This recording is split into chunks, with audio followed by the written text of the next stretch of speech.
xướng cái trà nó là món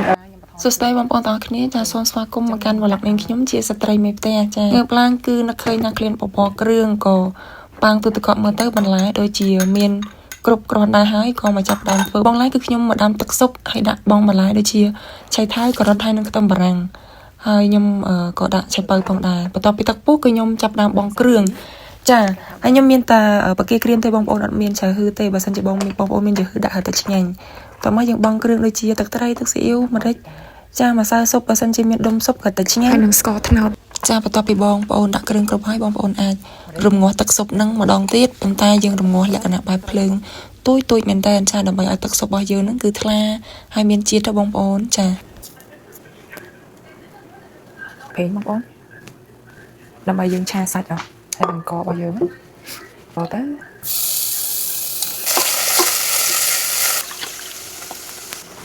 ខ្ញុំប្រើសាច់ជ្រាមមកបងប្អូន5ហក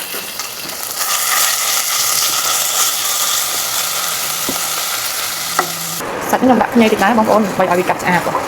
ខ្ញុំមកដាក់សាច់ឆាមួយសាច់ដែរបងប្អូន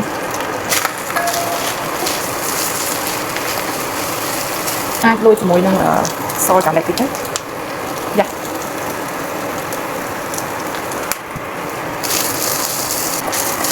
មកដល់នេះយើងមកដាក់សាច់ចូលទឹកពុកយើងតាមដងទៅ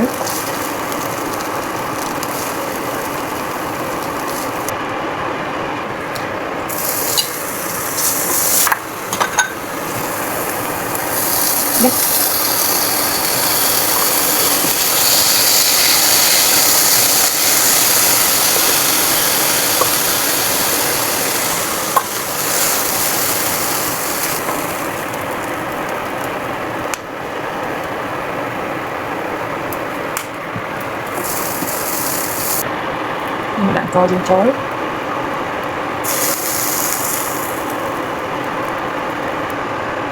យើងបានប៉ុណ្ណឹងបងប្អូនបបរញ៉ាំទាំងអស់គ្នា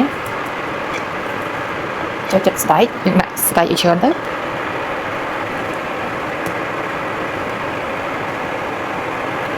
ដាក់ជីញ៉ៃដាក់ទៅឆ្មាកំពងតិចមកដាក់សៀងទៅឆាក្នុងបងប្អូនអើយឃ្លានខ្លាំងណាស់និយាយទៅត្រង់ធ្វើមួយថ្ងៃដើម្បីបានញ៉ាំប៉ុណ្ណឹង